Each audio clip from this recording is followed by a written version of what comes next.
This movie was pretty brutal, and I felt like sort of hypnotized by it. I don't know if I've really ever felt like this in a movie before. I know that sounds like hyperbolic to say, but like every kill really like emotionally fucked me up, even though you don't really know the characters that much. That really fucks me up is like knowing you're gonna die. Like we all know we're gonna die, obviously.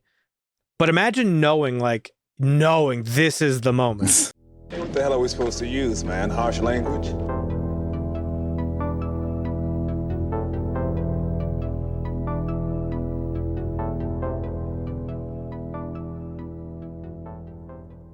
Hey, yo. What's going on, gentlemen? Ahoy. What's up? Hello, audience. Welcome back. This is episode number 153. And we're talking about The Long Walk today, the latest of many Stephen King adaptations. How does it stack up? We'll see. Stick around to find out. Catch a YouTube hook. It's crazy how pervasive Mr. Stephen King is, huh? We'll talk about that. But how was your guys' week? That's not right. How was your guys' week? I don't feel right either. Plural possessive. Yeah. It's a tricky one. Mine was good. Yeah? What you been up to?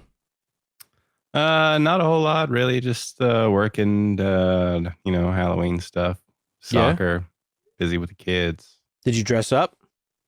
I did not, no. What the kids go as? Bo went as a skeleton type. Death, I guess, is what he went as. Yeah. Classic. Yeah, had a black robe with light up red eyes and the scythe or sickle, whichever one you want it. And Priscilla was a TV. She went as an old box TV with Nightmare Before Christmas playing on the tube. That's an awesome idea. Yeah, it was that's good. Great. She loved it. Was creative. It was her idea. Yeah, it was her idea. That's interesting. Yep, she had a dress from last year that was like a witch's costume. She thought about wearing it, but she wanted to do that instead. She didn't get to wear it last year for some reason. I forget why. Nice. But yeah, how old is she? 7. That's a very thoughtful costume for a 7-year-old. Yep. Old school. I want to be a TV, baby. Box TV. Mm-hmm. That's cool. Yeah. How does she even know what box TVs are? I don't think she really does, but she said she wanted to be a TV, and making it a flat screen it just seems ridiculous. So we made it. That's fair. We made it a box TV out of cardboard. That's totally fair. Marvin went to a Halloween party costumeless. You believe this guy? Yep. Oh, yeah. It happens. I'm not one to dress up most times either. See, it's because we haven't Next made time I'll go as like a farmer or something. I'll just get some overalls and you got to have that straw hat. Everybody's got to have like the easy costume. Like me, usually if I needed like a last minute costume, I just go as a greaser because I just wear white t-shirt and jeans anyway. Just throw on a MAGA hat. Just walk around. Yeah, that could be good Trumper. Too. Yeah, tiki torch. You know. So I'm not even gonna ask Marvin how his week was. I just know we spent so much time. You know my week. We've just been playing Ark Raiders all week. Crazy. Marvin, can you just tilt your camera down a little bit? You're a little bit low. Lower. It's gonna get off. Oh, don't worry about it. Don't worry about it. No, don't worry about it then. No. It's too late. All right, you're good now. Better off. Okay. Yeah, we've been doing a lot of gaming this week. A lot of gaming. A little too much gaming, to be honest. Got to regulate a little bit, but that's okay. Have you guys watched anything interesting or good? I started the new season of Mayor of Kingstown. That was the first episode was really good. I haven't watched the second one yet. I have not started that yet. Show is just good. It's just like, it's nothing new. It's not rewriting I don't know what this season is going to be. They finished that truthfully, what was a little bit too long of an arc with the Russian guy and the crackhead girl that he was fostering or whatever was going on with her. Oh, that's still going on. Oh yeah. No, right. Spoilers. They ended that last season. Yeah. Did you watch last season? I can't remember. No. Yeah. So whatever. So that was like a 3-season arc, which was a little bit long. So now they're going in a new direction, and I don't know exactly where it's going to be. But I think I think they're building up to something more with Bunny. Bunny gets attacked in this first episode. Like as he's driving, there's like a random car of like, I don't know, Colombians or some shit that like roll up on him. So we'll see. And there's a new prison. Who's the head of the prison again? I can't remember. A warden. Warden, yeah. There's a new warden. It's the woman from Sopranos who played Tony's wife. What? Yeah, can't remember her name, but she's great. And so she's like adversarial towards the mayor. So he has some new obstacle. Just nice. She's like, this is my prison. Yeah, the other guy was kind of like that too, right? He tried to be, but that was like towards the end when he was like, I'm my own Everybody man. falls to the corruption, right? Yeah, the way things are. So that show remains good. And did you guys start Welcome to Derry? I know Marvin did. Did you, Dusty? No, I haven't. I haven't really had time to watch anything. Watching Tulsa King, and I finished Slow Horses. That season's over. They've already got the next season queued up. So speaking of Slow Horses, Owen asked me last night if I've watched it and if it was good, and I said that you've hyped it up quite a bit. You should message him and let him know that it's good to watch it. Yeah. If he's listening, should be watch it. He's not good listening. Show. He's not listening. We know. Yeah, Welcome to Derry was good. Marvin, you liked it? You did, right? It was good. Yeah, it was really good. Yeah. I did not expect our cast of kids to be, well, partly slain off. Spoilers. Yeah, it's pretty crazy. I like the show. I don't know. I've heard some complaints. One of my friends was saying it was like it felt like a little too campy and stuff like that. But I'm just like, no, they're doing that because I don't know. It's just like a cinematic language of like trying to portray the idealism of and like the whole like the nostalgia of the 1960s. Like that's why it's so bright and blown out and warm. Right. But yeah, I like campy. I mean, isn't it just pretty campy in general? Like, it's I don't know. Like... I actually think people have a very weird definition of what campy means to them. Like I know what it means to me. But I don't know, like, you know, like the actual definition, thank you, Google AI overview, is like when something is deliberately exaggerated or artificially over the top, right?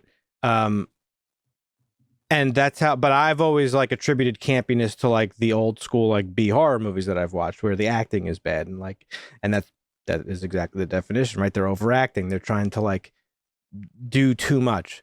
And so she was thinking this show felt that way. I don't think it's that at all. I think it's deliberately done to feel that way. And also they're kid actors who I don't think I've seen in anything before. So like, you know, they're probably a little rough around the edges. It's not like we're watching like all-star performances. You know what I mean? Yeah. I mean, the only thing over the top,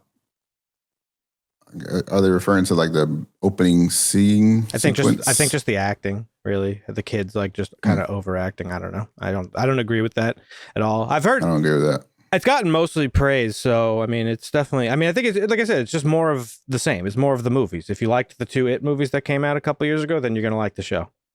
Yeah, exactly. And it's just expanding the lore of stuff that was mentioned in the book, which is driving me out of my mind. Because everybody's talking about it and they're just not talking about it accurately. Like, I think I mentioned it last. The book? Yeah. Oh, you're talking about like the lore and people like the one guy. Yeah, go ahead. No, it's fine. Like even Kevin Smith got it wrong. I was watching Kevin Smith's podcast last night, and his co-host on his podcast, Mark Bernardin, who's a writer, got the job to do the HBO official Welcome to Derry podcast. You know how like, you know, after the show, watch this podcast. Right. He's hosting that podcast and talking to Kevin Smith. He didn't know that Dick Halloran has a cameo in the book. And he's like, it was really cool to see Dick Halloran. Like, they're just going for it. And I'm like, he's in the book, guys. Like, yes, it's quick, but he's in the book. That's why he's in the show. Right. Yeah. I don't know. Little things like that tick me off more than they should, but whatever. Yeah, but I don't know. I think people generally are into it. I think it's cool, but I love that shit. So it is what it is. So that's it. Nobody's watched anything else, huh? Nope. I don't know. No, I started an Anemone Oh yeah, how was that? But I had to turn it off. I only got about like 15 minutes into it. I didn't get a chance to finish it, so it's still on the list there. But yeah, That's the one that Daniel Day-Lewis's son wrote and directed, right? yes, Okay. Daniel Day-Lewis and Sean Bean. Only nepotism could get Daniel Day-Lewis out of retirement. Yeah, Right. Stephen King posted a link that was like, "Oh, my most underrated movies, like or movies that like you wouldn't think are good of mine that you should watch or whatever." It was like this list or whatever, and it was just movies that like even I've never seen, like sequels to Salem's Lot and like just random bullshit that's like worth watching if you're a Stephen King fan. But I thought, given that Stephen King is so pervasive in pop culture, more pervasive than you would actually really think. I think I don't think Stephen King gets enough credit for the amount of things of his that are adapted. He almost is like the Bob Dylan of movies, where like there's songs that are famous, like All Along the Watchtower from Jimi Hendrix. That's a Bob Dylan song. Forever Young, made famous by Rod Stewart. That's a Bob Dylan song. Just the same way, Bob Dylan has all these songs that are his, but people made them famous. I think Stephen King has a lot of adaptations that are really popular as movies that people might not know are Stephen King adaptations. I thought it would be interesting. We got this list here. All 49 Stephen King movies ranked worst to best. Now, I don't know if this is 100% accurate because according to some counts, there are over 60 movies that are based on Stephen King works. But before we get into the top 10, and we're going to go through the top 10, I want to hear from you guys. Dusty, what's your favorite movie based on a Stephen King book? I mean, Shawshank's definitely up there, but if you were to say like pull a rare one or whatever, I love Silver Bullet. I think it's a classic movie. Corey Haim and Gary Busey. It's not really high rated, but it's just a fun old school watch. Silver Bullet is a good one. Yeah, from the 80s. You know, I was going through. I did a on Halloween or the day before Halloween. I linked it in the Discord, but I don't think it worked. I actually did one of those tier lists for horror movies, and I was going through and I was like checking some of the ratings for them just for fun. It's so funny how like low horror movies are just rated like off the bat. And if a horror movie is like above a 6.5, like it's a banger. Like that's just how skewed the rating is. People just hate horror movies like so badly. But Silver Bullet's a good one. Here's where the list starts to get a little criminal, as lists often do. The Green Mile at number 28. Give me a break. Yeah, I actually put Green Mile as my favorite Stephen King. I didn't know that this was a Stephen King thing. This is actually a like I guess what the book equivalent is of a miniseries. It's like 3 short books or 4 short books. I can't remember. That's cool. Really good. And this is a great option to have as one of your favorite, and it's one of my favorites. This Green Mile is actually one of my favorite movies of all time. I love this movie, and I don't understand how it's not in the top 10 of this list. This is silly. Like it's pretty egregious. 8.6 on IMDb. Give me a break. Tom Hanks is in it. My boy, rest in peace. Ving Rhames. No, Yeah. Michael Clark Duncan. Oh, Ving Rhames. Damn, Dusty is racist. Damn. I'm kidding. Nah, I mean, you know. Yeah. Maybe it's the well, we'll have to see what the top 10 is, but I don't know. This movie is phenomenal. This movie, I've seen this movie 1,000 times, and I cry like a baby every single time, which I know doesn't mean much for me, but this one really gets me. It's just a great movie, great story, and Frank Darabont directed it. Frank Darabont also directed Shawshank Redemption. He's one of like the most prolific Stephen King adapters out there. Frank Darabont also was the guy who developed Walking Dead. He was the showrunner on The Walking Dead until AMC, I think, rat him out of the job for some reason. I can't remember, but like after he left the show, like that's when the show took like a very significant turn for the worst, in my opinion. So Frank Darabont is a great filmmaker. I like how you don't even ask me if I've seen some stuff anymore. I just know. I have. It's like I just know. Although sometimes you do surprise me. What was the one we said the other night when I was like, I'm sorry, Marvin. I gotta give you more credit. I apologize. That's on me. I'm waiting to see my obscure pick. Okay, so we're going through the list now. Interestingly, for a movie that just came out this year, The Monkey, it's number 20 on this list. The fact that it's higher ranked than The Green Mile is insane. So whoever wrote this working at the Wrap should probably not have a job anymore. But now I have to watch The Monkey. I had dismissed it because, Osgood Perkins, you fool me once, sir. Shame on me, but fool me twice, shame on you. Or no, fool me once, shame on you. Fool me twice, shame on me. I will not be fooled again by you, Mr. Osgood Perkins, like I was with Longlegs. But now I have to watch The Monkey. All right. So now we're getting into the top 10. Number 11, good shout out. Mike Flanagan, once again, another great Stephen King adapter. He did the sequel to Dr. Sleep. I think Dr. Sleep is underrated, both as a book and as a movie, to be honest. For those of you that don't know, Dr. Sleep is a sequel to The Shining.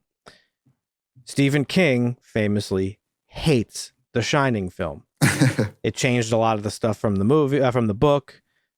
Changed some character stuff. He didn't really like what what's his name did with it. So when Mike Flanagan came in to direct the sequel, as a Stephen King, he wanted to respect Stephen King's vision for The Shining and its sequel, and also respect the movie that is such a pop cultural icon at this point, and had to blend the two things. And I think he did a great job.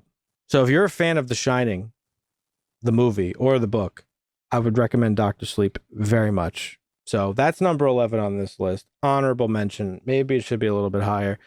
But the top 10, I don't know that I disagree with all of these, but The Mist is up in the top 10. I think that's a great movie. Another Frank Darabont movie. I think you mentioned you did watch this, right, Marvin? Mm-mm. No. Nope. Ooh. So now we got Stand By Me at number 9. Now, I think this is my pick for favorite Stephen King movie. Ever. It's a great one. Yeah, Stand By Me. Wow. I know you've never seen this because I've been considering making you watch it. Matter of fact, maybe we'll make you watch it soon enough. But Stephen King's strength is in writing character. He writes the human experience very well, particularly with children and what it means to be a child and growing up. It's why It is so good, right? Because it's about these kids who are coming of age, and like it's the power of friendship. Not to be corny, but like that's what defeats it. And Stand By Me is a similar story, but like more grounded in reality. It's just about a group of kids who hear rumors of a dead body. You want to see a dead body? Let's go check it out. Like that's like what's more childhood than that? Oh, I heard about this thing. You want to go find it? Yeah. And so that's the movie. Everybody in it is great. It was directed by Rob Reiner. It's one of the greatest movies ever made, in my opinion. So that would be my pick. Very, very close to Shawshank. But like Shawshank, I feel like is the easy pick, Mm-hmm. And I'm sure that's going to be number 1 on this list once we reveal it. I don't know what it is yet because I don't remember. So moving down, we got what'd you say? I don't think it was. Oh, okay. Let's see. Moving down this list, we got Creepshow from 1982, a great horror movie directed by, I think maybe it was co-written by George Romero. But I think it was directed by him, actually. Maybe it was both. But George Romero, The Lord of the Dead. Yep, it was directed by him and written by George Romero. This was like a dark comedy, sort of like comedy horror sketch comedy thing. Very, very weird, but like really awesome. Very not famous, but famous in the horror community. Awesome movie. I'm surprised it's in the top 10, but there it is. We got Cujo at number 7. Great movie. Marvin, shout these out when you see them, when you know them, when you've watched them. I've always heard people calling like Stray Dogs Cujo and shit. I never got the reference, but okay. I see now. I was reading this. I see what it's about. It Chapter 1 from 2017 is in the top 10. That's a little crazy because the It TV series is not in this, but I guess that's a TV series. So TV series, yeah. It was a movie, but like whatever. All right, we're getting into dusty territory there with language, but yep. All right, top 5. Misery. Oh, I'm seeing some crazy stuff happening here in real time. Close second for me, honestly. Again, I love Misery. Such another one that I didn't know that was a Stephen King thing, just because watching it when you're younger, you don't really look into things like that, I guess. Now we talk about like castings a lot, particularly when it comes to like Marvel stuff, because it's like that's when you talk about that stuff. It's like, oh, who could represent this character I've seen drawn but on screen, right? I don't know that there has been a better casting in the history of film and television than Kathy Bates as this character. Annie Wilson. She won an Academy for it. She did. Well deserved. Well deserved. Fantastic movie. So it could be the number one movie. Like there's an argument to be made. Number 4, good. Frank Darabont's Shawshank Redemption. Everybody knows this one. This is, I'm not even going to use the word arguably because it's not really arguably. Like in like every movie list ever made, this is considered the best movie ever made. Like it's the highest rated always on every list. It's just a fantastic movie. Tim Robbins, the movie's just unbelievable. If you haven't seen Shawshank, what are you doing? You know? Yeah. You probably shouldn't be watching a movie review podcast. You should be checking out the Shawshank Redemption. 1976, Carrie at number 3, with Sissy Spacek. Another incredible casting. You've seen this too, Marvin. Yeah. Surprising. Surprisingly, I have seen Carrie. Our boy Mike Flanagan is doing the TV series about this, so I'm looking forward to that. Wait. They just finished They just wrapped filming not too long ago. We got The Dead Zone from 1983. Now, No, this is this movie has been adapted many times in many ways. It's been a TV movie twice. It's been a TV series, a miniseries. It's been a movie. This one, it's a very good movie. It's directed by this podcast's favorite director, David Cronenberg. It is not it's not a body horror. Oh, Christopher Walken's in this. Very good movie. You've seen this, Dusty? Yeah, I'm sure. Mm-hmm. Okay. Yes. Does it deserve to be number 2 on the list? I don't know. So number 1, now everybody should know, is none other than The Shining. Dun, dun. I don't know. This is a controversial pick for me. What do you guys think? I mean, this should be like 5. Just gonna be real. I haven't even seen that many Stephen King movies, so that's fair. That's, you know. What are you saying, Dusty? It's one of the most well-known movies from the Stephen King list. Not only that, but it's one of just the most famous movies like ever made. Yeah. It's also a fantastic movie. Let's not be crazy here. It's probably one of the greatest horror movies ever made. But the fact that it's number 1 on a Stephen King adaptation list is where it irks me just a little bit, because yes, it is a great movie. Yes, it is all the things we've said. But Stephen King, as I said, he famously hated this movie. Yes, it's a horror masterpiece. But if you're making a list that is about Stephen King adaptations, doesn't Stephen King's opinion have to factor in a little bit? Or no? Yes. No. A little bit, sure, but not so much that it subverts the will of the viewers and I guess. That's fair. If the popularity of the movie outshines, because there's been, I'm sure there's been movies that have been done on stories that didn't do well, but the writer thought it was great. So okay. So Dusty's a man of the people. He's saying no, the audiences matter more than the creator. Okay, that's fair. That's fair. Yeah, I'm sure Steven's loved some of the flops that are out there that are under his name that we might think are crap. But he thinks it's great because it's an accurate portrayal. We just don't know because nobody's asked him that question. I guess I guess this is a semantic thing, but like where do you draw the line between adaptation and not adaptation, right? Because at some point, if you change the source material so much, it's no longer an adaptation. It's just some, you know what I mean? Like what? Yeah, you're just slapping the name on there. Right. So what are we considering an adaptation? Like, okay, so at this point, it's a movie about a family staying at a hotel and the dad goes crazy, right? But that's like such like a how different is it from the book? Very different. Percentage wise, is it like that just drastically different? Like it's a completely different Yeah, in tone, characters and stuff. I don't know if I can give it an actual percentage. Is the book even like a horror book? Oh, is yeah. it even? Yeah. Oh, okay. The book is incredible. Like, you should read it. You like to read. You should read the book. But I don't know if I can put a percentage on it. It is very different, though. I don't know that you can put a percentage on it. Let's ask Stephen Google. King The Magnificent Seven is a Western film about a group of guys that get together and save a village from the baddie.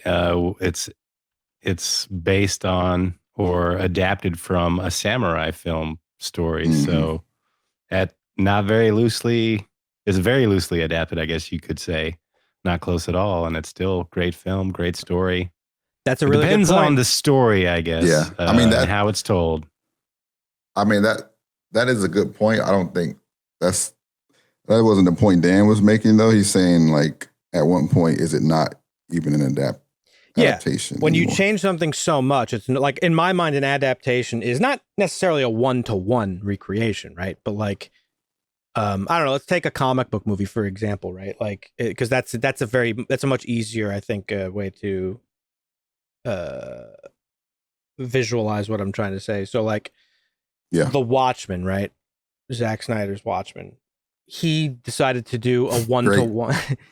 He decided to do a one-to-one adaptation of the comic book or the graphic novel, right? Like, panel for panel, like his best work. Yeah. The only thing he didn't do was match the color tone. The Watchmen is very bright and uses like 4 or 5 colors or something like that in its art. Oh, okay. Yeah. And he decided to go with his typical Zack Snyder, like, glaucoma color vibe.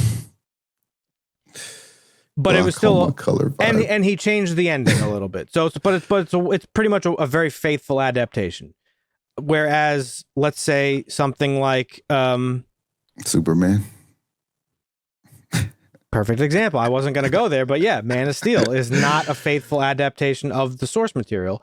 It is in the sense that it's a guy in a blue suit with a sort of S on his chest and a red cape, and he flies and has powers, right. And people call him Superman. Actually, they don't even call him Superman in the movie until the sequels. But like, in that sense, yeah, it's an adaptation, but it doesn't have this. He's not the same character as the comic book character. Right. Despite what people will argue. So, like, is it a Superman adaptation? Sure. But is it? Because it's not really the character. You know, I don't know. It's a weird thing. But you asked the question, Marvin. The main difference is that in the book, according to Google, Google could explain better than me. The book is really about Jack's addiction. And that's what it's about. It's about him battling addiction, while the movie's a psychological horror. Which is his descent into madness, right? You know, there's a lot of other little things in it that like little things, like in the book, spoilers, like Dick Halloran doesn't die. In the movie, he dies. He gets axed by Jack. But in the book, Jack is he's a tragic figure, right? He's a recovering alcoholic. He's trying to be a better dad, better husband. And he's ultimately defeated by his inner demons, which are brought out by the hotel's demons and whatnot. And in the movie, from the very beginning, he's portrayed as menacing, this is what this is saying, and that's like a very that's a big difference, a huge difference, yeah. Because that leaves no room for you to right to feel for the guy, like exactly. In some other stuff we've seen in the movie whatever, he's not somebody that you're like, oh man, that sucks that he's a human. Yeah, he's just like in the movie he's a villain from the start, and the film just focuses on that pre-existing villainy, and then the hotel makes him even worse, right? Right. So I see. That's a pretty massive difference. I understand why the other big thing, Stephen King hated it. Right. The other big thing, this one's a little more controversial. In the book, Wendy is sort of a strong character. She fights back and she stabs Jack, and he eventually beats her, but she's a very strong character. In the movie, she's portrayed as like fragile and timid. Right. And while the character was played brilliantly by Shelley Duvall in the movie, it's not the character Stephen King wrote. So yeah. I see. Yeah, that's pretty big differences. And then finally, and this is where Dr. Sleep comes in, why I give Mike Flanagan such praise. In the book, Danny is he's the main hero. And in the movie, he has a much more reduced role. He's just more of like a witness to what's going on with his father's psychopathy than a protagonist. But in the book, he's like the hero. He's like the main character, essentially. So I don't know. There's just a lot of stuff. Again, like Dusty was saying, like you take influence and you take inspiration, but and that's fine. That's totally fine. But I'm just saying, for a list that's like specifically about Stephen King's greatest movies, you put the number. It's like slapping him in the face. It's like, no, we think you're the best adaptation of your work is the one you don't like the most, the one you despise. Yeah, that's good. But there you have it, folks. This is the list, the top 10 Stephen King movies of all time so far. I wonder where we're going to place The Long Walk on this list. Looking forward to talking about it. But leave a comment. Let us know what you think. What's your favorite Stephen King adaptation? I'll be curious to hear that. We look forward to hearing from you.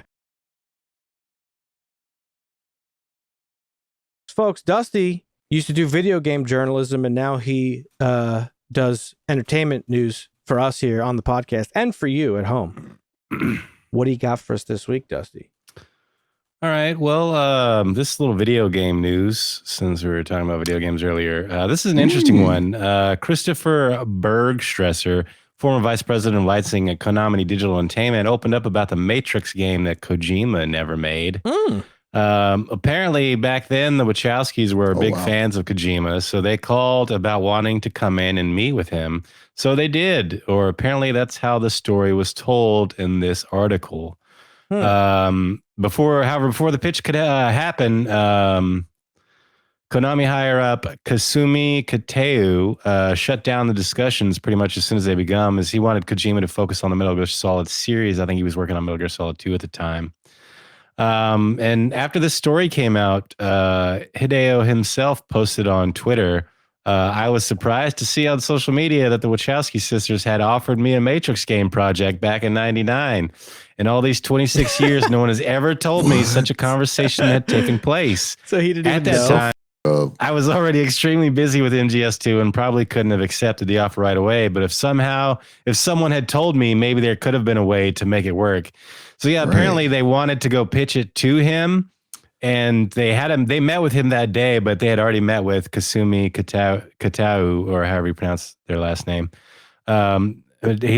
They basically shut it down and said, nope, we need him focused on Metal Gear Solid. And so he never even knew that they wanted to pitch him the game. So the Matrix game that never happened could have been that's so funny Kojima masterpiece.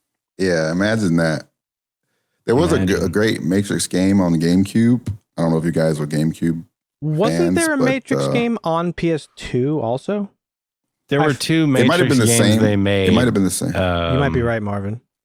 It's called Enter the Matrix. It's basically the movie, but I remember it's a game for it. But it was fun as damn, a Matrix Kojima game. That could have been a straight banger. Yeah. Yeah. Insane. Because Kojima don't make bad games, right? Mm-hmm. He's the GOAT. Mm-hmm. It's pretty good. Right. That was a cool piece of news. That's fascinating. Yes. Speaking of video games, we're going to talk a little bit about Taylor Sheridan here. Yeah. First, I think we were talking about this a couple of weeks ago, because wasn't this Spielberg wanted to do it? Somebody wanted to do it, but Yellowstone creator Taylor Sheridan and Peter Berg have joined Paramount and Activision to develop and produce a Call of Duty movie. Who was wanting to do a Call of Duty movie? They always wanted. Was it a Spielberg? You had said it. Yeah, you had talked about it a couple of weeks ago. It was Spielberg, I'm pretty sure. Yeah. Okay. Yeah. So apparently they got Sheridan and Peter Berg to do it. Paramount is going to be distributing a live-action feature film series. Berg and Sheridan will co-write with Berg on board to direct. These guys are apparently lifelong friends. They worked on Hell or High Water and Wind River together. Love Peter Berg. So yeah. Peter Berg does all a lot of the movies featuring Mark Wahlberg, like Shooter and stuff like that. Well, I don't think he did Shooter, but movies similar to that. I like Peter Berg's movies quite a bit, actually. Yeah. And they both got the chops to do, I guess, a Call of Duty movie. I don't know how much I'm going to be looking forward to this, because I was never a big fan of the game, but like some of the stories are really good. Like Modern Warfare 2's story is like famously pretty good. Here's my thing though, right? Like Peter Berg directed The Lone Survivor, a movie with Mark Wahlberg. It's essentially Call of Duty. It's a group of Navy SEALs that go into the mountains of Afghanistan, and then he escapes and like whatever. So like, I don't really. I mean, Sheridan did the Lioness show, which is basically the female special ops. Right. Like every war movie ever made is a Call of Duty movie. Like it's just a war We literally movie. just watched the Call of Duty movie. Yeah. That's what I'm saying. So it's just a war movie that they're going to call Call of Duty. So calling it an adaptation of the game is like very strange to me, but whatever. That's probably marketing and stuff. That's going to be billions right there. It's for marketing. We'll see. It's going to be a movie called Call of Duty. Like that's what it is. I see you have this other piece of Taylor Sheridan news though that I pulled. This guy, he's gonna pass Elon Musk's net worth soon. He might, yeah. So after helping create Yellowstone, Mayor of Kingstown, Tulsa King, 1883, 1923, Lioness, and Landman for Paramount, he is moving over to NBC Universal in January of 2029 after his contract run expires in 2028. Now, the deal with Paramount is believed to have been around $200 million. That's how he bought the ranch in Texas and opened up the studio down there. But in the move to NBC, the deal is alleged to be closer to $1 billion. They're going to pay this man. That's insane. Yeah. Sheridan's close collaborator and producing partner, David Glasser, and his 101 Studios are also coming over to NBC Universal. Glasser has signed a first look film and TV deal with the new studio that will begin in early 2026 after his company fulfills its current obligations. So, yeah. Sheridan, he's got about a dozen shows that he's got his hands on over at Paramount, and he's got about 3 years to wrap it up or hand it off to somebody else. Friend of the show. Oh, so Paramount owns all of the stuff that he made under Paramount? I don't know. I mean, Yellowstone is streaming on Peacock, which is under NBC Universal. So I don't know how the licensing rights work with all the stuff he owns, but I'm sure some of it will stick with Paramount. Some of it might come with him. But they're going to Paramount. I mean, Ellison said just a couple months ago, like he's like genius in the bottle. They hated to lose him. Because do we pay more? I guess. Little speculatory question here for you. Do we think him leaving has to do with money, creative decision, or what's going on with the same family owning every piece of media on the planet? I don't know. I mean, given Sheridan's background, I would say he might be more politically aligned with the right than the left. But but I think he wants to be on NBC Universal. He'll have. I don't know if he has a shot to be on basic TV right now. Paramount, you have to stream all this stuff. Do you think that? I don't think that's a real left-right issue, though. I mean, obviously the Ellisons are aligned with the right currently. Sure. But like, I feel like in this particular case, it's less political. I mean, he was on Joe Rogan, Taylor Sheridan. He was like, a lot of people think I'm right wing, but like, I'm not. But like, you make a show about an oil tycoon and also like cowboys who, you know what I mean? It's like, yeah, all right, whatever. But I think when it comes to like, he's we've talked about this before. He's into like, he believes strongly in like worker rights and stuff. And like, yeah, he that's why he works with all the same actors and stuff, and people like he's very respectful to his crew and things like that. That's why he left the motorcycle show or whatever. So I don't know. Yeah, Sons of Anarchy. It could be a reaction because there were some guys. One of the higher ups that left recently in a corporate shakeup, I believe it was one of the dudes that he worked with closely and actually gave him his first TV deal. He's no longer there, and there's another guy he used to work with that's no longer there. So they got rid of a couple guys that he's used to work with, and these guys gave him more latitude and with money and things like that. So I think maybe the Ellisons are tightening the strings on his ability to run free reign, but maybe. So it could be that. And, also $100 million versus or $1 billion versus 200 million is stark contrast. So, okay. Yeah, he's catching Elon for sure. I mean, listen, he makes good stuff. So, well, I got some news you're going to love, Dan. Let's go. I love Speaking of WB, now that they're on the market, Netflix is in talks. The Snyder-verse fans are reinvigorated after a news potential that the sale could happen, especially if Netflix gets involved, because Reports are that, Paramount would want to keep Gunn and the structure in place. Look at how whack this looks. That may not be the case for some of the other interested parties. Now, we know Netflix is a big Zack Snyder fan, and if they're able to acquire WB, do they get rid of Gunn and say, no, we're going back to the Snyder-verse and bringing back Henry Cavill, and we're finishing this story the way it's supposed to be done? The Snyder, if you scroll down, you're going to have to crack your fingers and get back to tweeting at these guys because they are going ham on this news, just posting left and right that it could happen. So That's not possible. With the news of the sale, it's plausible. Here's the thing, though. No way. I don't like Zack Snyder as a filmmaker. You guys know this. I mean, I don't like him as a writer. I'm for sure not a writer. But I've always at least given him a little bit of a leniency in that he doesn't it's not his fault that his fans are crazy and sycophants and all this stuff. But now I've changed my mind because he is definitely stoking the flames because he's been posting for 2 weeks just pictures of Batman, of Ben Affleck dressed as Batman, set He's photos. stirring the pot. And it's he knows what he's doing. He's just keeping himself relevant. Right? That's what he's doing. He's trying to stoke conversation so that his name is relevant and trending and all this stuff. And it's all right, we get whatever, cool. I'm not going to knock the hustle, but these people are so sick in the head and crazy. The fact that you think Netflix, a multi-trillion-dollar company, is dedicated to one man who didn't even make that much money. They paid him a lot of money to make some movies, though. No, I know that, but I'm saying the Snyder-verse movies didn't do that well financially. I mean, they did well, but they didn't do as well as streaming numbers. They said it did pretty good. So streaming numbers, what does that mean? It's such a question. Such an intangible thing. Yeah. I don't know. This is crazy. It's funny. But something after the thought, though, something I kind of wanted to bring up last week when we talked about the sale of WB in general. Are we worried? Because Paramount seems to reportedly been there happy with what James Gunn is doing over there with the DC.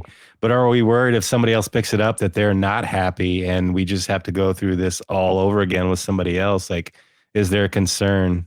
I mean, the potential that the DC is in trouble. The potential is there for that, of course. I mean, if it's under new ownership, they could maybe take it in a different direction. I don't see why. Superman was profitable. Yeah.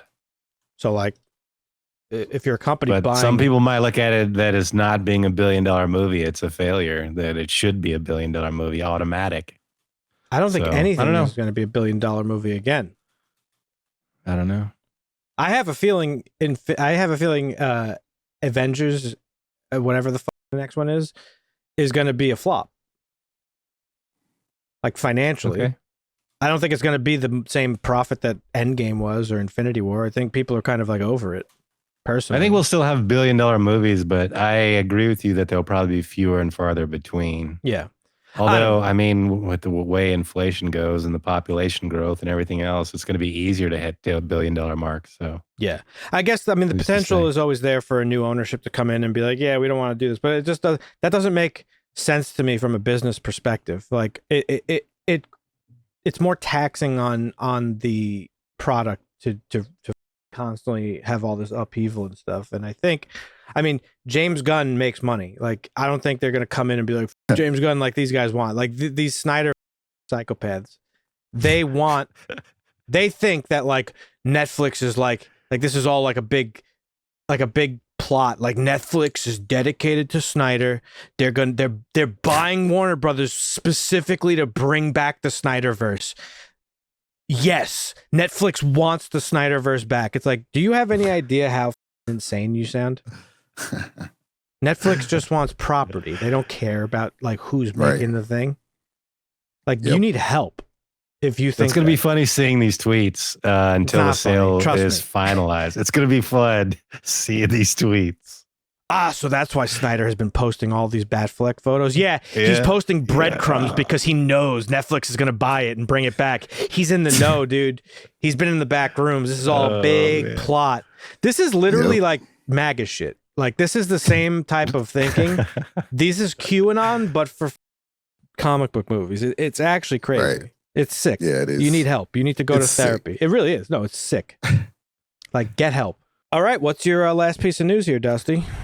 All right. Well, it appears that David Johnson and Cooper Hoffman. Did you know that this was Philip Seymour Hoffman's kid? I did not, but there's more nepotism. Hollywood is just full of nepotism. Damn. Well, Cooper Hoffman, Philip Seymour's kid, and David Johnson, rest in peace, are both in talks to star in the Chaperones. This is an A24 drama directed by India Donaldson. The filmmaker made her feature debut with Good One. It's a drama that screened at the Cannes and Sundance Film Festivals and earned her an Indie Spirit Award nomination for Best Screenplay and National Board of Review Award for Best Directorial Debut. So yeah, this is going to be written by Sebastian Black. The script sees a drug dealer and his two slacker buddies hired to transport a troubled teen across the country. Cooper is one of the chaperones, a young man who is aggressive and reckless, and Johnson is Cooper's partner, a reluctant participant in the chaperoning business. So these two guys are going to pair up for this buddy style movie, and after their I guess friendship that they put together in the movie they just made, which is The Long Walk. That's super interesting. They had really good chemistry in this movie, so I think this will. They did. Yeah. This will be. This sounds good. I was gonna laugh though if what's his name was gonna be the drug dealer. I'm like, why is the black guy got to be the drug dealer? But they got out of it. That's exciting. I did not know he was Philip Seymour Hoffman's son, but now that looking at him, he looks identical to Philip Seymour Hoffman. So, interesting. Okay, that's cool. Yeah. Well, thank you for the news, Dusty. We appreciate you. Yeah, no problem. Everybody, thank him in the comments. Thank you.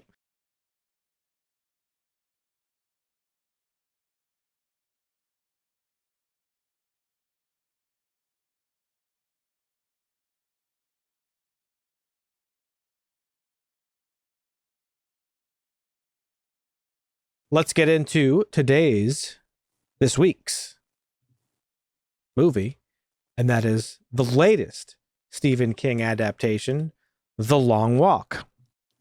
Is it the latest? I don't know. It came out at the same time as Welcome to Derry, so we got two Stephen King adaptations running at the same time, but this one's a film. I think The Long Walk might actually be my favorite movie of the year. I'm saying it right off the bat. No surprises in this conversation. It's not stylish. It's not loud. It's not over the top, but it really got under my skin in a way that I didn't expect it to. It's got this brutal, simple idea, which is just a group of kids forced to walk until they die, until they die. And it turns into something that feels pretty real, but also gets to like the root of this like human element, which is what Stephen King that's his strength, is getting to that human element, and representing it well. So this is not just about survival, this movie. It's about what happens when a system convinces you that this type of suffering is normal, right? And yeah, I absolutely was pretty blown away by this movie. I'm excited to hear what you guys think about it. So this is adapted this is actually Stephen King's the first novel he ever wrote. He started writing it in the 60s when he was in college. It's not the first film I'm sorry. This is Stephen King's first novel that he ever wrote. He wrote it in college in the 60s, but it's not his first novel that was published. That is Carrie. So this is he started writing this, he put it on the back burner, and then released it years later under his pseudonym Richard Bachman. Damn. So he really is what'd you call him earlier? The GOAT? No, your favorite musician.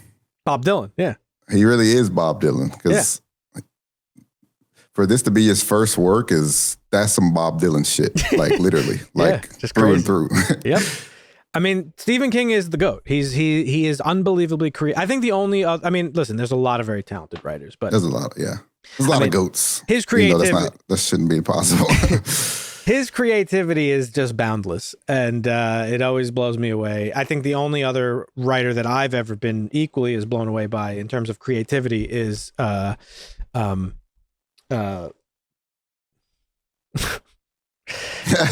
I'm Kevin, a brain fart. This is a bad brain fart. This one should have me sued or put in jail. Who the J.R.R. Tolkien. Sorry. Yeah, the only other person in terms of creativity that I've been equally as blown away by is Tolkien with Lord of the Rings. That guy developed a whole world and languages and like all sorts of crazy shit. So, but you're right. So The Long Walk takes place in a alternate dystopian 20th century in the United States, where the United States is in an alternate reality where the United States is run by a totalitarian, authoritarian, dictatorial regime.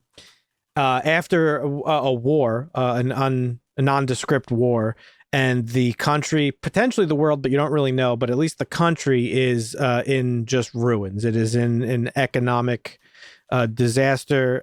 There is, I believe, a pandemic going on or something of the sort. And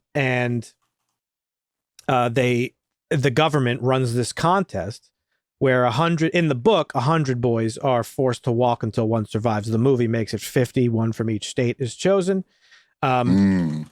But they don't just have to walk. If they stop for too long, they get a warning. If they slow below a certain pace, they get a warning. And if after 3 warnings, you get shot on sight. The ticket.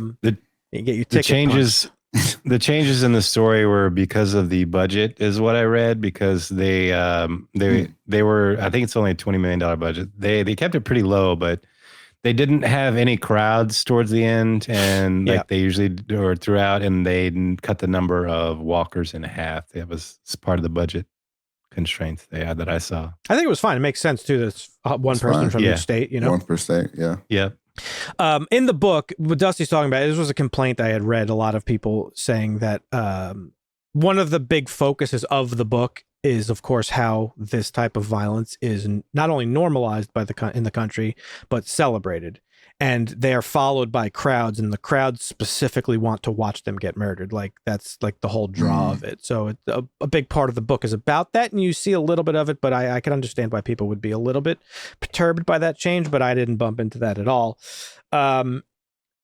So yeah, I mean, the premise sounds pretty simple, almost like a thought experiment, but under Francis Lawrence's direction, I think it became like a really cool exploration. Not cool, it's a really, I mean, just brilliant exploration of like just what it means to be a human being, like, and not unlike a lot of other movies we've talked about this year, other Stephen King movies, like, you know, The Life of Chuck, where that one is about like what, you know, what it means to be alive and like and enjoy life for what it is. This kind of has like similar vibes, but also like masculinity and control and like the human capacity to endure and like, you know, all this stuff. So let's kick it off. Dusty, what'd you think about this one? I thought this was a good movie. I don't know if I was impressed with it as you seem to have been.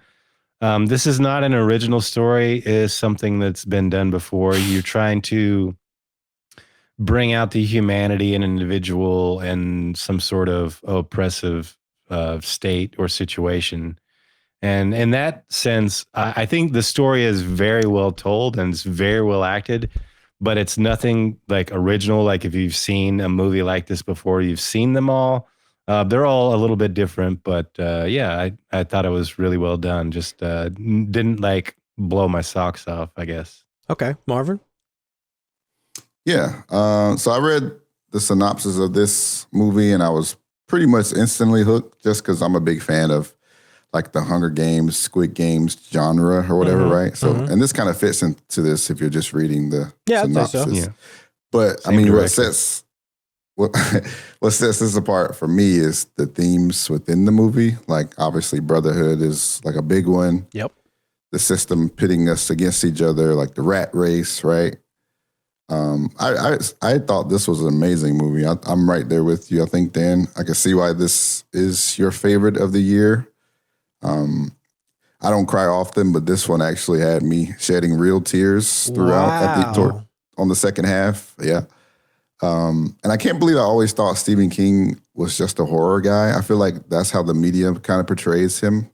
Mm-hmm. But he's always painted that way. But he just seems like a master of all, from like even just a couple of things that we've watched this year, which is like The Life of Chuck and then this one. So it's like, yeah, I don't know. This was amazing. Good. Yeah, I'm glad you liked it. I mean, he is the master of horror. Like, you know, he but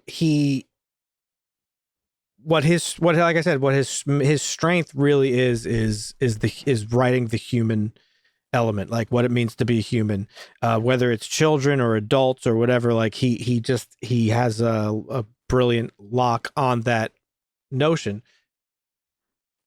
And you know, Dusty, you had mentioned that, you know, if you've seen I guess the premise, like you've seen it done before in certain things. You know, Marvin mentioned the Hunger Games. Francis Lawrence directed the Hunger Games, as you said, but I don't know if we've seen this before, really, because what I thought was brilliant about this movie is the simplicity of it, right? Yeah. I mentioned a while back for Marvin to watch All Is Lost with Robert Redford, which is a guy just out at sea. One guy in the movie, doesn't talk, no lines, no dialogue, but the movie is so gripping and emotional, and for you to be able to portray that without doing a lot is brilliant to me, and this movie kind of pulls that off. Similarly, it's just walking, you know, they're walking to nowhere, and yes, there's some scenes of like, you know, there's like some executions here and there and some moments of like shock and gore and things like that, because it's a horror movie, which I don't think this is a horror movie, but it's more of a thriller even. I don't know. I think it's like a drama thriller type of thing. It's like a drama, yeah. But yeah, they have some like moments of violence and some gross shit for like shock value. But like other than those little moments, there's like nothing that happens in the movie. So what ends up happening is this movie is entirely carried on the performances of these actors. And without that, this movie does not work at all. So no. The simplicity of it is what I loved about it so much. I don't think we've ever seen this premise done this simply before. Yeah, there's always something more grandiose when it comes to this genre. Yeah. But yeah, it's like Gladiator, where he puts on the games to distract the people from all the taxes and the looting and everything else. And similar. You know, that's a tale as old as time for sure. Yeah. But I'm talking just like that. Like that is the okay. So that's the. Remember, we always talk about the difference between the plot and the story. That's the plot. The story is a group of people who could become brothers, like Marvin said. I mean, so Stephen King wrote this. He was inspired by Vietnam and like the tensions of Vietnam and like the soldiers coming back home. And you could see how this is almost like that. Like people going to war with one another. You're in a platoon with people you don't even fucking know, and you know you come out of it being brothers and stuff because it's about survival. And how do you survive? Well, you survive by leaning on each other, right? That's the only way really to survive in stuff like this. But yeah, so a movie like this just hinges like 100% on the performances, and I thought the performances in this movie were some of the best I've seen this year, if not the best. I mean, you know, Johnson's crazy. It's an ensemble cast. There's I don't know how many like main characters really there would be. There's David Johnson, who plays Peter McVries. There's Cooper Hoffman, Raymond Garrity, Garrett Waring, Toot Neot, I don't know if I pronounced that correctly, probably didn't, sorry. Charlie Plummer and Ben Wang, I would say, are probably like the main characters. Mark Hamill, of course. And the major, and then maybe Joshua. The Musketeers and a couple side characters, Yeah. But the two main characters, Cooper Hoffman and David Johnson, unbelievable. Blew me completely out of the water. We recently saw David Johnson in Alien Romulus, where he played the android. And he was great in that movie, but I don't think that movie even scratched the surface of what that dude was capable of. He was just absolutely unbelievable in this movie. The emotion he shows in his face is like none other. It's crazy. You got to turn that off when you're playing a robot, sadly. Yeah. So, I don't know. I mean, the way they pulled this off, like you know, you hear the term edge of your seat. It's very rare that you're actually on the edge of your seat. I said this for something else I watched recently, but like this movie had me like, you know, I was just sitting there. I was locked in. Like you mentioned you cried. I was like tearing up throughout the whole movie. Like From the first execution, dead serious. Like that kid, the nobody kid who was just like you feel bad for him because he was timid and like they made fun of him at first. And it was like, I don't know, it has all these like weird elements of like getting together with people. You think of like, you know, you start school for the first time and you're with all these strangers and like cliques form and like, you know, you have people who want to be part of the clique and they get kind of shunned away for no reason. And but like every single person, not just the main cast, like really made you feel the emotion of what their characters were feeling and what this movie's supposed to like bring out. You know, you could feel the physical toll and the sweat and how tired, like you feel everything. Like everybody knows what it means to have, like what it feels like to have to take a shit. But imagine having to take a shit, but you can't, you just like stop can't moving. Do it or stop moving. Like, and that's just a small example of it. But like one guy's walking with his broken ankle. He's walking on like for 6 hours. His stub. He kept going. Hell, bloody feet. Like you just feel all this shit. At least I thought. Did you guys have that as well? Yeah, it was visceral. Oh yeah, it was. And so it's not just emotion. It's not just a physical tiredness. Like they just like it's just fatigue in every aspect of it. And so, you know, what it obviously breaks down to is into an emotional thing, and they're all dealing with their own like little emotional issues, and they're all walking for their own reasons. What was interesting is the one point where Garrity explains his like theory on the long walk. He says something along the lines of like, you know, it's optional. Nobody has to do it, but we all kind of have to do it. What did you guys make of that?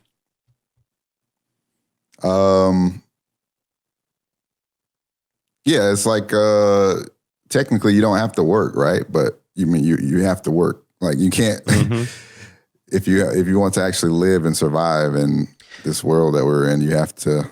But it's like the system, right? Like forcing them into this desperation, like doing desperate things and stuff like that. It's either you sign up or you stay in poverty forever. And like obviously everyone's going to sign up at the chance to do it. And I had wondered too, like, do they even get a prize at the end of this? Like, do we even know? Like, but it's also similar to, like you said, with the Vietnam stuff, like all the young people that go sign up for war, like because they have no other option. Yeah. No other job, no other education. Largely about you sign up hope to go for to war. A better tomorrow. Yeah. Yeah. Yeah, definitely. I agree. Now visually, I thought, again, stunning. The cinematography. I think this is where maybe the horror element comes into play. Just this monotony of just walking. But there's a lot of like wide shots in this movie that show like these like sweeping landscapes and how beautiful the country is, despite these desperate times that this story is set in. And it reminded me of like almost like, you know, like sort of just like Great Depression era photos, like, you know, a single woman standing outside of a church in like a wide open field, like just those types of like that type of imagery, you know, horses and stuff. And it plays into the worldview of the other main character, Peter McVries, where he says later on in the movie that like he sees the beauty in everything because like growing up, like he had no choice. It's like either you see the beauty in things or you just might as well kill yourself. Right. Right. Yep. Because like, you know, if you don't see the positive in things, what's the point of going on and living? So I don't know. The cinematography really played into that really well. And I also really liked how like they specifically made it so that like every mile, so to speak, because the movie's broken up into like miles, almost like chapters, like mile 15. Yeah. Each one feels exactly the same. Like the scenery doesn't really change that much until like sort of like later on in the movie. How far do you think you guys would get in a walk like this? Until I got a shit, probably. Yeah? Yeah, that'll be the nail in the coffin for me. That'd be the nail in the coffin. Yo, shout out to my boy Collie Parker, who took one out with him, you know? Mm-hmm. Oh yeah. The Native American guy who grabbed the gun. That was also a very sad scene. He went back to his native language as he's dying. All right, you guys are time and pacing. Not. Ooh, I don't want to say that. I almost slipped. You guys tend to have some problems with the time, runtime, and pacing. What did you think of this one, Dusty? I mean, I understand the reason for it. It's like it's almost 2 hours long. And part of that is to, it's supposed to make it feel grueling, and it does that well. Yeah, it didn't need to. You could have got that without as much, but yeah, it was fine, I guess. How about you, Marvin? Did you bump into the time? Nope. Yeah, I wouldn't change a thing. Yeah, I felt, like I said, very on the edge of my seat this whole time. Like, I didn't really feel the time at all. In fact, all I felt was like how tired these guys must be. Like, how'd you feel on the uphill scene? That was like one of the most intense scenes. Yeah, that was crazy. Honestly, as far as like anxieties. Yeah, I mean, the worst thing that I felt was honestly the shitting one. I'm not even trying to be funny. Yeah. Like, what do you do? That sucks. The guy that had diarrhea, or just any of them? Because the diarrhea guy, that was just either of them. Because, like, you know, again, you get to a point where like everybody's been in the situation where you got to hold in a shit, right?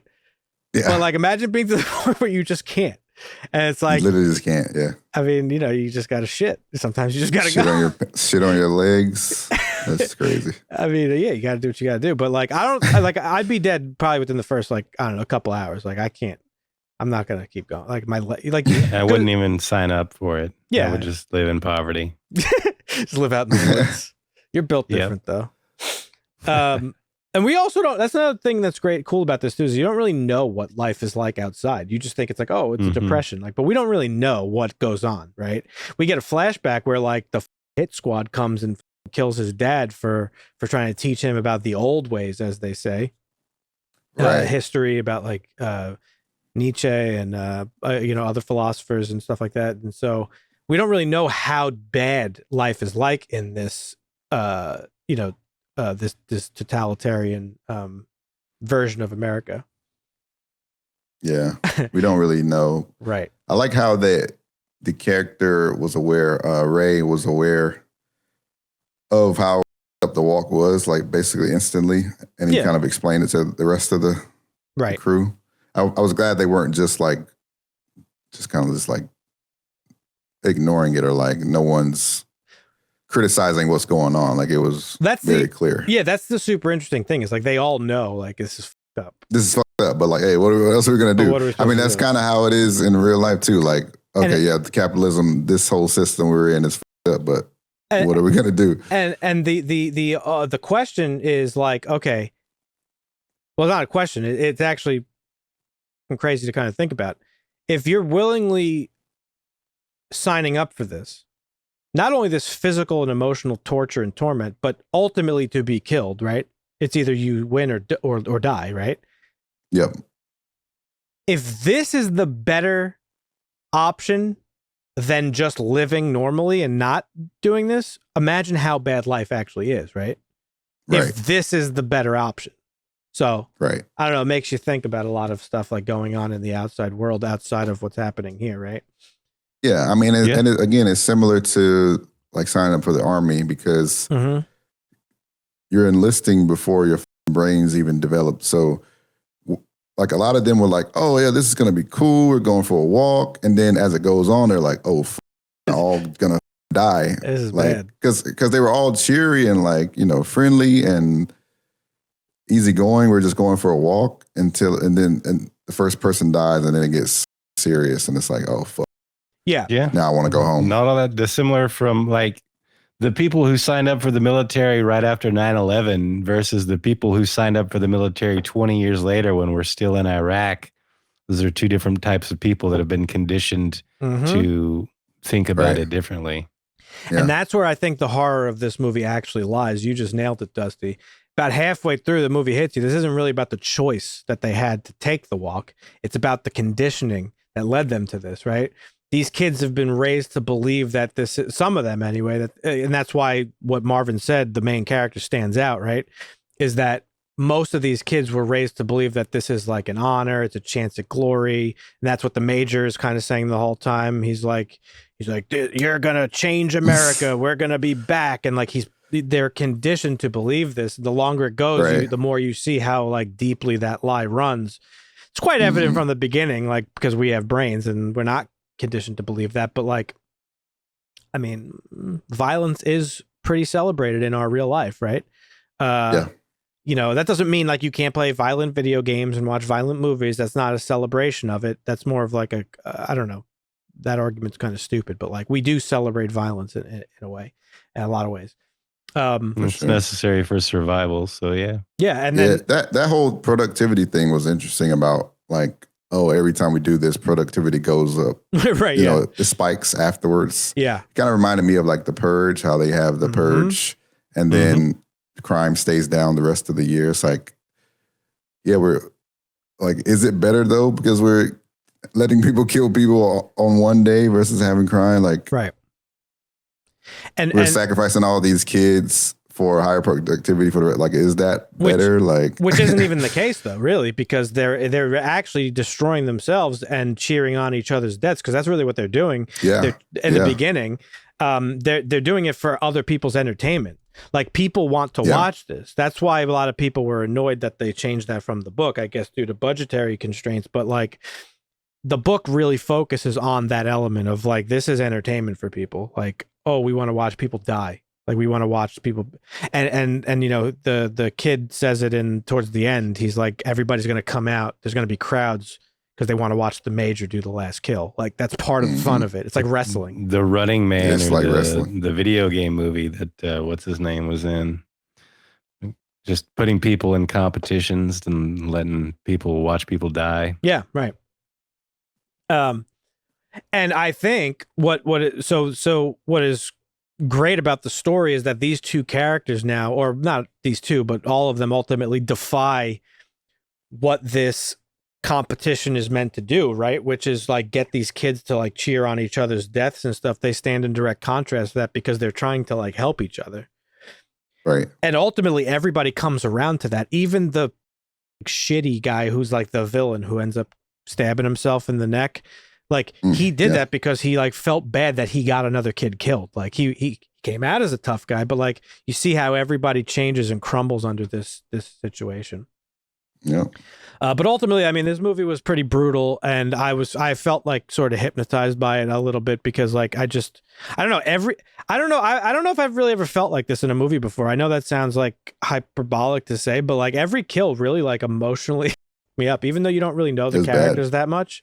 Like you could just feel what they're going through. Imagine like knowing you're going to die. I think that really f***ed me up is like knowing you're going to die. Like we all know we're going to die, obviously. But imagine knowing this is the moment, right? Like that's crazy to me. And so it's just this really emotional thing that I found very effective in the movie. Like every time somebody got it, I was like, oh man, like that really f***ed me up. Yeah, the Asian kid who, I mean, you know you're gonna die and you accept it, but then you kind of f it up and you got to sit there and. I don't know what his deal was. He kept saying I did it all wrong. I guess that was just him and like life regrets, like something general, right? Because they mentioned he had a wife. It could be applied to anything. Like I did it all wrong. I should never signed up or. Yeah, it could have been. He got gut shot, and they were going to let him bleed out instead of execute him. So he did that wrong. Even Yep. So but yeah, I mean, ultimately, this is like a deeply human story. You're right. We have seen this before. You see it in all the war movies. Like this is pretty much what those movies are about. It's about brotherhood and about like survival and stuff like that. But I don't know, this movie, I feel like it strips away all that like fluff. Yeah. And it's like reminds you of like a stage performance almost because it is that simple. Yeah, just like raw, sort of just performance based. Without any of the fluff. So yeah, for me, like I don't know. I mean, there's just a very deeply human story, and I had a lot of I felt it very much, and it for me made it one of like the most effective movies of the year. And again, it's not like, it's not that shocking. I mean, there are shocking moments, but like, it's not like, that's not because of that stuff. It's just because of the human element and how well it was portrayed. Right. And, again, and then there's that deeper layer about like the warning about, the systems that allow this stuff to happen. And it's not really too far off from our reality. Yeah. I mean, not just politically, but like just as a society, I feel. Yeah, obviously not this extreme, but like I said, like yet.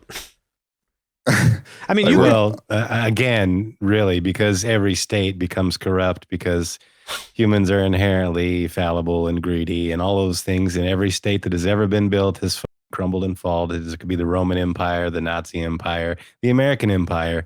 It gets corrupted and it comes down. And watching movies where they're at their peak and people are suffering through it is right. It's interesting storytelling for sure, but yeah, we've been there before and we'll be there again. That's the sad state of it.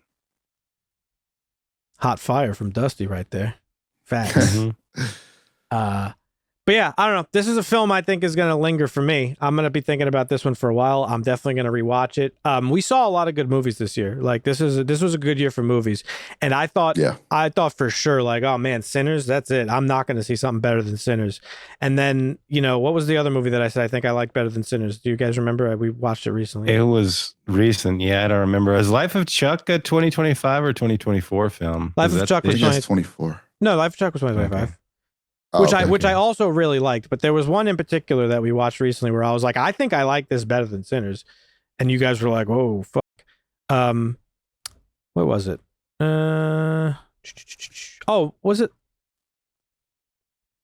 Was it 28 weeks later? It might have been 28 weeks. Oh, Eddington. It was Eddington. Eddington. Like we've seen a lot. I'm looking through our movies we've watched. Eddington. Like Eddington was amazing. I loved it. 28 Weeks Later, I loved. I even like Bring Her Back was really good, but like I don't know if it's. I mean, it was good. Up there. Also amazing. One of the best performances I've ever seen. We've just got a lot of good movies this year. But again, Ugly Stepsister was good. Yeah, amazing. Life of Chuck was great. What's the documentary one we watched? Oh, Strange Harvest. Documentary. Strange Harvest. Yeah. Mockumentary. Warfare, fantastic. So we've seen a lot of really, really good movies this year. It's been a great year, and I thought Sinners was locked for me, but I don't know. I think this movie just stripped down. Like it's very simple. Like I loved it so much, and you guys know I love simplicity. I love simple. So this movie's a banger for me. Big winner. We still have a couple more movies to watch from 2025, so we'll see if it gets dethroned, but. For now, this is it. Final answer. The Long Walk is Dan's favorite movie of the year. I don't know what else to say about it. You guys have any final thoughts? If you haven't seen it, just go watch it, and maybe you'll cry like me. What part did you cry at the end? Sorry, Dusty, hang on. Multiple times. I mean, it started around Olsen. I think that was his name, right? Olsen. Which one? The Asian kid. Oh yeah. Yep. Hank. Yeah. Oh, I was crying. That's where it started, and then it never stopped. Never stopped. I literally teared up like a lot of times throughout the movie. It was crazy. The only time I really got emotional was when they got to the town and he ran back to go. He just wanted a hug from his mom and he wanted to apologize. Yeah. And a buddy came and grabbed him and had to drag him away. Like that was a little bit of heartbreaking. Yeah. Did you guys predict who would actually survive? Well, I actually didn't even think it was going to be one of our main two guys. Oh, okay. I thought it might just be the guy. I knew it'd be one of the two. It was like, never mind. Yeah. I mean, I knew because of the book, but.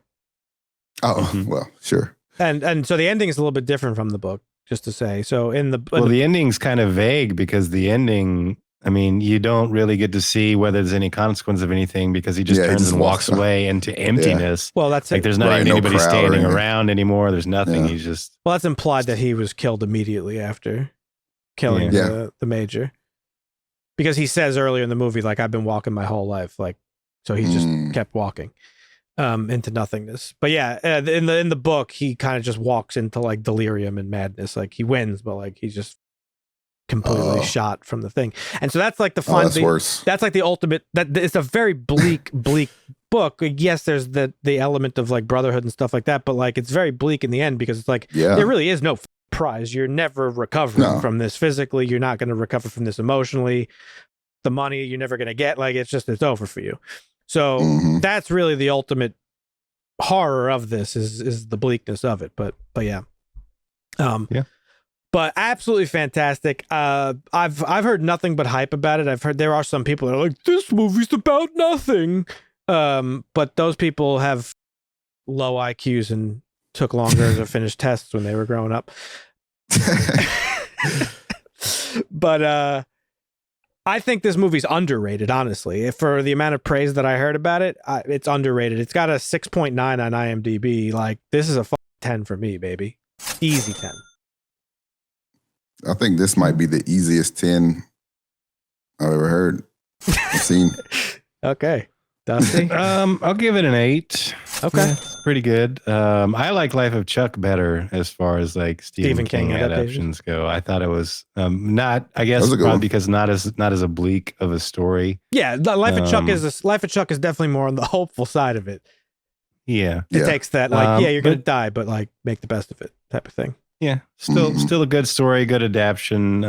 Very well, like I said, very well acted and very well written. So I really felt bad. I think the one that got me, like I expected either of them to like sacrifice themselves for the other, and they, whatever. That was fine.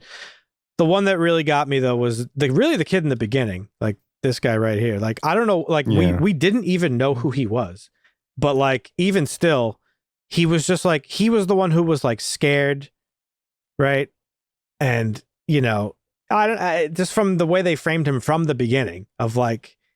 He was a little bit of an outsider. Like they made fun of him, and they don't even think he was old enough. Yeah, they said he was probably like 16. Right, and he's like, it's not fair. It's not fair. Oh man, it really got me. And it sets the tone really well. And that's like the cold open of the movie too. Like is his execution. So, just very, very, very, very effective. The other one that really got me too, just is Arthur Baker, the where was he from? Alabama or something. Where he was like, I'm going home. Like he was like he was religious and stuff, but he like again he succumbed to like an ailment that like it's just a hemorrhage, like nothing you could do. Oh man, very fucked up movie, but excellent movie. Highly recommend it. Check it out if you haven't. Yep. If you have seen it, please leave a comment. Let us know what you thought about it. There you have it, folks. There's our thoughts on The Long Walk. We do this once a week. We'll be back next week.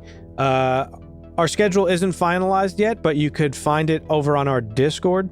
You could join for free. The link is down below. I think next week is going to be Good Boy, horror movie from dog's perspective. Very excited to watch that one. We got Caught Stealing this month, One Battle After Another, and whatever the Make Marvin Watch episode is going to be. So join our Discord. You'll get notified when new videos go up. Subscribe, hit the bell. Do all the things, leave a like, helps us out. We appreciate you hanging out, and we will catch you next week. See you, Asta.